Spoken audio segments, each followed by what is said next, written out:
There's a story circulating from an American expat in China about a conversation he overheard at a resort pool.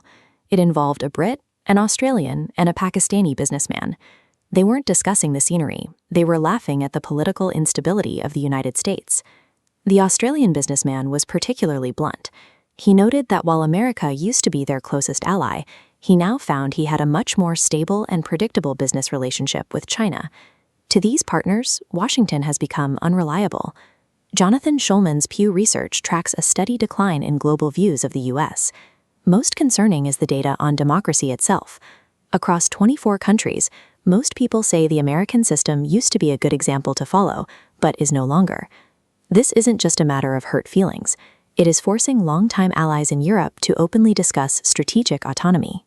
They are beginning to build their own security and economic paths because they no longer trust Washington to honor its commitments.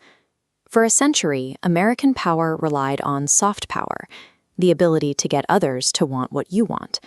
This depended on a curated myth of the American dream, a land of immigrants, fair elections, and a smooth transfer of power. But that curated narrative relied on a world where information was centralized.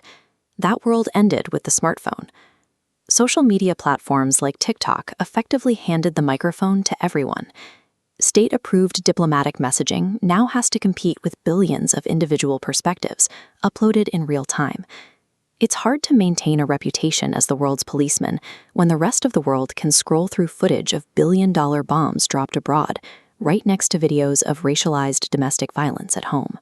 This decentralized information flow has created a transparency that previous generations of diplomats never had to face. The gap between what America says it stands for and what the world sees it doing has become impossible to ignore. The Trump administration acted as a catalyst for this shift, largely by stripping away the diplomatic language that usually covers the mechanics of foreign policy.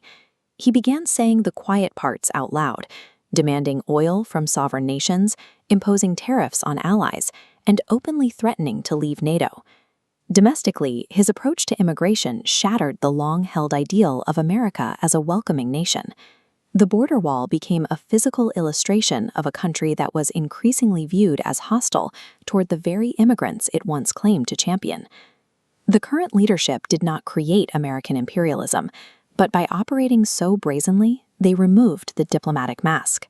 They effectively validated the world's worst suspicions about how American power actually functions. There's a growing disconnect between how the government spends its money and how its citizens live. Billions are allocated for military action abroad, while domestic infrastructure continues to decay. For most Americans, the reality isn't found in foreign policy debates, but in gas prices and a lack of basic health care. They see their government funding ground troops in far-off regions, while they struggle with the cost of living at home. There is a visceral frustration in a country where citizens must protest just to secure a basic survival minimum wage, while the national military budget continues to expand, entirely without question. This frustration is compounded by a justice system perceived to shield the corrupt and ultra-wealthy, like Jeffrey Epstein, while failing to protect ordinary families. Historians often cite a specific pattern in declining powers. The moment a government begins to prioritize military dominance at the frontier over the well-being of its people at the center. When the center frays, the empire follows. This chart shows global trust is cyclical, tied to who sits in the Oval Office. Trust plummeted under George W. Bush, rebounded strongly under Barack Obama, and saw a gradual increase during the Biden administration.